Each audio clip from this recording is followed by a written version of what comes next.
Hello, and welcome back to the Fire Emblem playthrough. Me, the Jonin Monkey. And me, Sven, the Crusader. Last time, we helped Nils, the kid with the odd green hair, rescue Nidian, the girl with the odd blue hair. Yeah, gotta love those fantasy hair colors. Yes, I'm sure they have absolutely nothing to do with the plot whatsoever. And, oh no. Income sane. Just one word, dancer, and now we have to hold him down off screen. Yeah. Now once again I have the image of Sane being pinned down by Dorcas and Kent.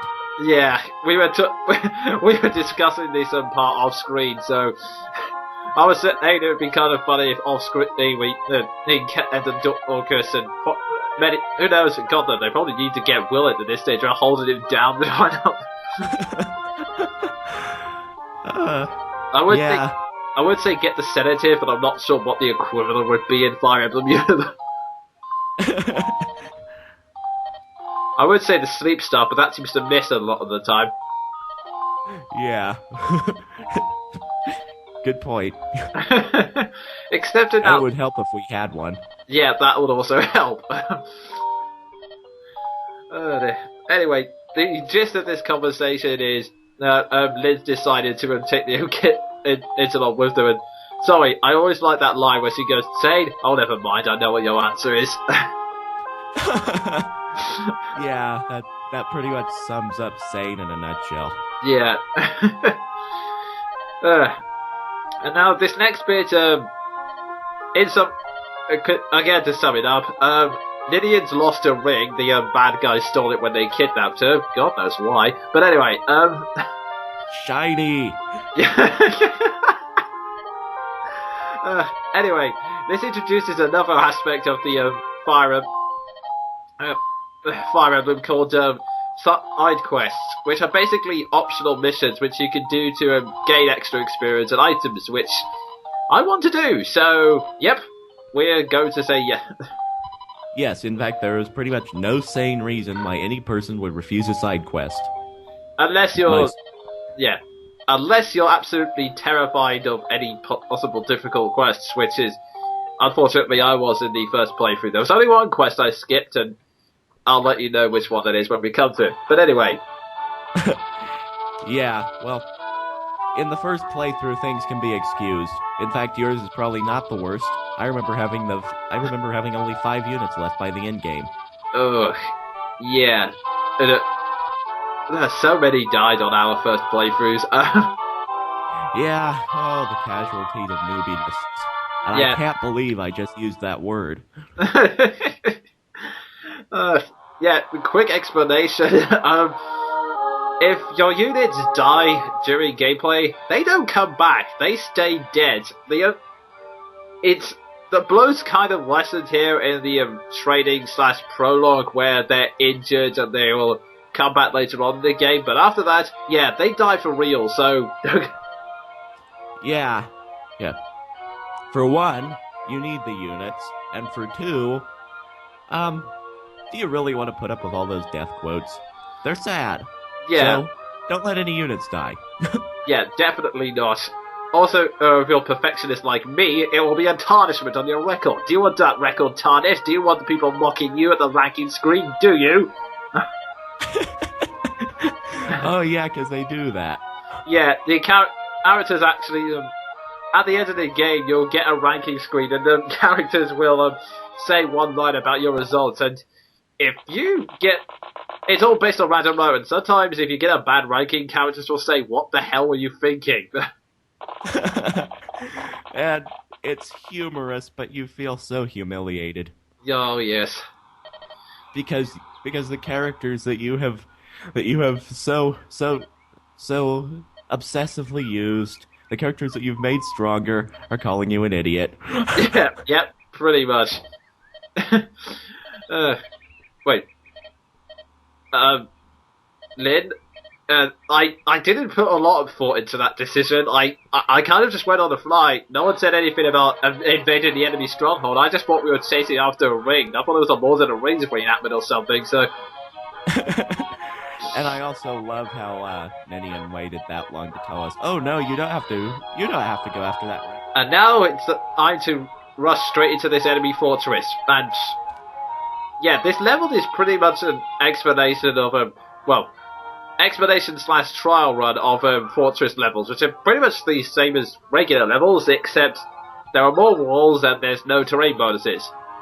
Yeah, and there are more rooms with no doors. Wait, what? Yeah, look at that room up above us. Anything missing? What? I've never actually thought about it before, but you're right. There's absolutely no way to get in that room. What the hell? Except a staircase and 2 cracked walls. So, what the hell were they thinking? Wait, siege room maybe, but no, wait. You're right. The walls are cracked. That means it will be absolutely useless as a siege room. What the?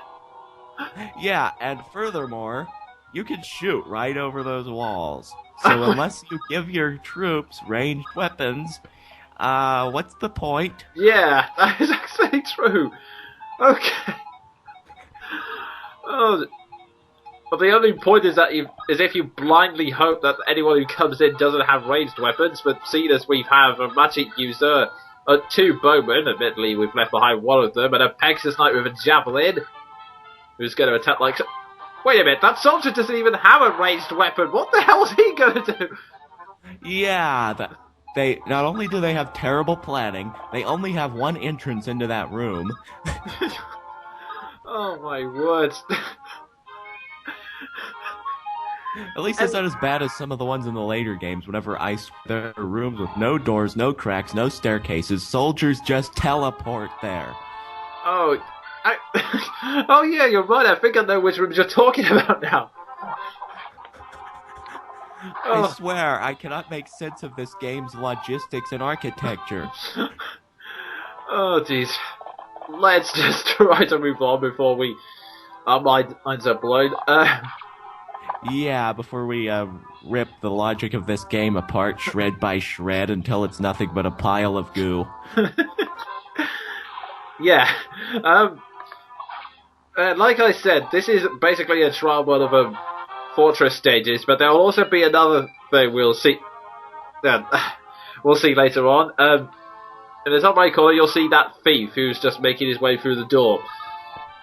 This is preparing you for the fact that every once in a while, an enemy thief will appear, and they will try to steal the treasure in the area. So basically, you want to get your thief there to nab the treasure before they do. Or kill the thief. Either works. Yep. That is either way, you want to move in that general direction fast. Yeah. Ideally, it's best to send your thieves after the thieves, because if their thief gets lucky and steals the treasure, your thief can basically just wipe it from them. So. Yeah, just engage in the fine art of thief-to-thief combat. It's fun. Oh yeah. And it gets a just a little experience for the thief, so... Yeah, stealing things back gives experience to thieves. Gotta love this game's experience logic. Well, you gain experience by dancing, but then again, it's a professional trade, so I can guess that makes sense on some level. Yeah, it makes more sense than the rooms with no doors. Yeah. And... moving on from that. Yeah, back to the game at hand. After we skewer this mage through, although I've been using the Iron Sword up to now, we'll be switching to the Manikati for the first time in this playthrough, because, as I think I said in an earlier part, the Manikati is a weapon that's effective against horse units and units in armor, basically, so it can do 15 damage with one shot. Yeah. Yeah, basically just... In this arc, at least, or mode, or whatever the hell you want to call it, I can't decide. Just save that for the horsemen and the knights. Yeah. Unless it's your first playthrough and you're like me, who has no tactical mind and just spammed it on bandits. Yeah. Or if you're like me, who just... It says it's good against infantry. I'm thinking, okay, there are no infantry units, I'll just assume that means it's good against everything. Yeah, which it actually kind of is, but it will break like it did on my first playthrough, thus leaving Lynn without a weapon that could damage the final boss. Yeah, that was not good.